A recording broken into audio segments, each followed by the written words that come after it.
Welcome to Massive Beers. My name is Matt. We do the beer stuff here. New brewery time, kinda, sorta. Space Cadet Brewing. Yeah, Space Cadet Brewing. This be their flight school. It is a dry hopped Pilsner. Yeah, Space Cadet. I've actually had one beer from them. They're super new.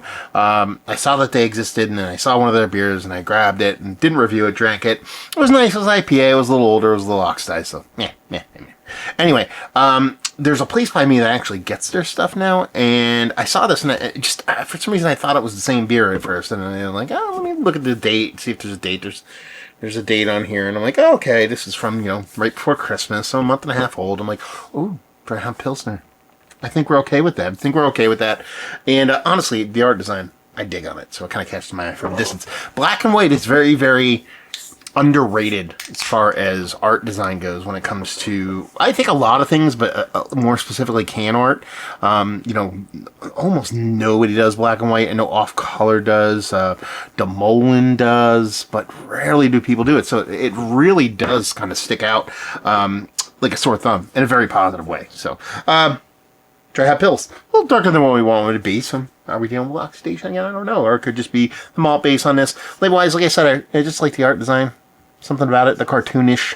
There's some kind of cartoon or animated series I can't put my finger on, but this reminds me a lot of it. So you're talking about a 5.4% Motueka and Nelson Sauvin hopped Pilsner. I mean, yeah, sure. Yeah, like I said, straw in color, a little bit darker than what you'd see from like Ultra Crispy Boy status kind of beers, but it looks the part of a Pilsner. Index finger, infinitely creamy, fluffy head on it, so it looks the part of what you'd expect. Soft, very, very soft haze on it. I mean, I would not call this hazy, but as far as Pilsner goes, it's got the ever so slightest haze to it. I'm 99% sure. It says brewed and packaged by Space Cadet Brewery, and then there's two checkboxes, Philadelphia, PA, and then under special agreement in King of Prussia. I believe it's Workhorse Ales is where they're actually brewing out of at the moment. And I assume Philly is going to be their brewery when they actually get it started up. So, yeah, give it a whirl. Give it a nose.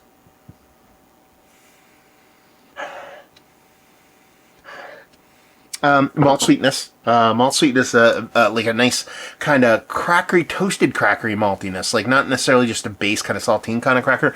There's something a bit more heft to it, a little bit kind of like multi-grain kind of crackery kind of vibes going on with it. A little bit of like a little sharp perception of a bittering here, nothing too overtly sweet. And I'm not getting like a big kind of like hot presence as far as a fruit goes. You're talking about Motueka, what was it, Motueka and what? Nelson Sauvin, not getting that grapiness, not getting that kind of Motueka kind of southern hemisphere kind of hoppiness from it. Is really kind of malt driven with the I lie. And that fourth or fifth huff I took there, I got a little pop of a little bit of fruitiness, generic albeit, but a little bit fruitiness. I'm not gonna lean anything like a citrus pineapple mixture, but very, very subtle, especially for style of beer. With really that kind of elevated multi-grain, extra toasted kind of crackeriness to it. Done and done. Let's dive in. Cheers, y'all.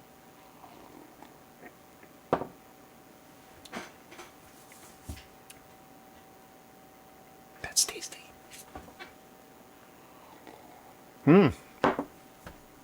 I like that. I like that quite a bit. It's still very much a malt-driven beer. I'm saying that in a positive way. I'm not saying it in a negative way. My first eke at it, I'm like a little darker than what you expect from like new school Crispy Boy status beers. Maybe a touch of oxidation. I don't think that's the case here. Maybe if it is, it's minor to the point where you don't even really see it. It might have caused discoloration to be a little bit darker. But I'm betting this is closer to what this is what it looked like closer to when it was canned. So I don't think there's anything kind of nefarious and negative going on here. And that malt base on it is quite nice. Like I said, it's kind of like just elevated beyond a base kind of Pilsner malt. You have this little bit of an extra oomph to the way the toastiness kind of comes off and that classic on the crackeriness. I say multi-grain because I lack the vocabulary to kind of explain it away in more depth than that, but something a little bit more robust, almost like I said, like a ultra premium saltine cracker, if you want to put it that way. And then on the other side of things, you have this nice kind of pop of bittering. It gets up there. It's not like Czech level pills kind of bittering, but it has this little pop, sharp kind of bittering to it. Helps balance off that maltiness. Not that it's overtly sweet, that maltiness, but since it is decently sized for this style of beer, it helps balance that off in a really fun way. And that fruit portion of the show that I was expecting to get on the aromatics that didn't really get, but in the taste, it's absolutely 100% there. You get this beautiful, I know I go this way on Pilsners a lot, but maybe it's the style, or maybe it's just how the hops come off. It's very much a like ripened kind of honeydew melon kind of vibe to me.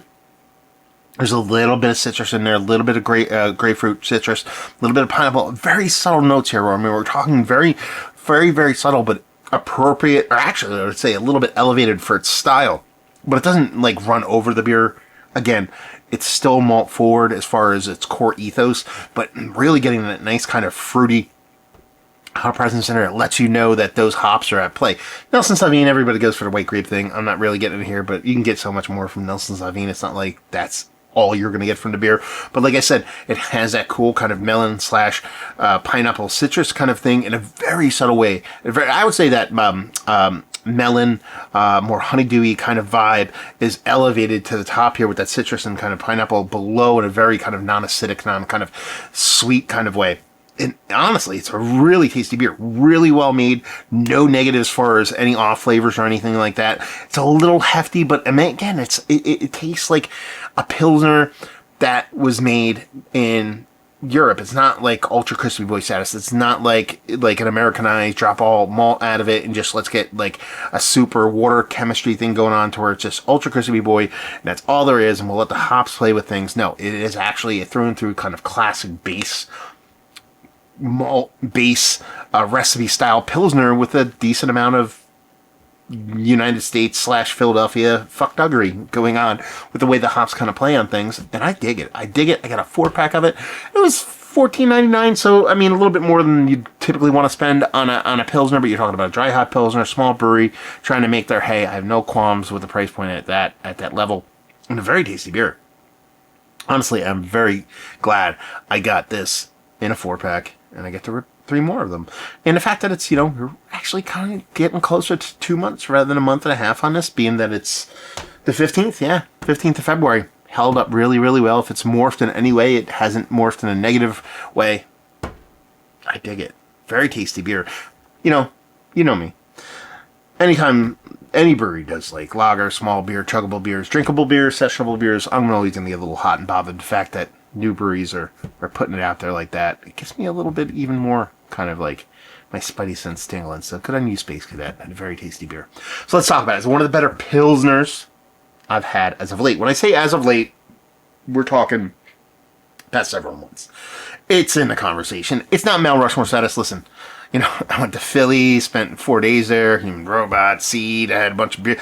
Like, there's some really killer lagers out there. I think that's more the issue here, rather than this being a really tasty beer. It's just I've had a bunch that I would just put ahead of this. I mean, there's nothing wrong with that being in the conversation. It's like, are you going to be the MVP of the NFL, or you're just going to make the All-Pro team? It's one of those things. It's worthy in being in the conversation. Value and availability, like I said, a little elevated, but new brewery trying to do fun things. $15 ain't going to get too hot and bothered over it and leave you with, off the shelf, mind you, and Mount Bethel, Pennsylvania, which is nowhere, so that's kind of cool. Leave you with, if you like what we like this beer. If you like an Americanized style Pilsners, but you do dig very much on classic style Euro Pils, and you want them to meet in the middle, I think that's where you find this. You'll find it really in a fun place. So if you dig that, you'll dig this. So there you go. Review in the books.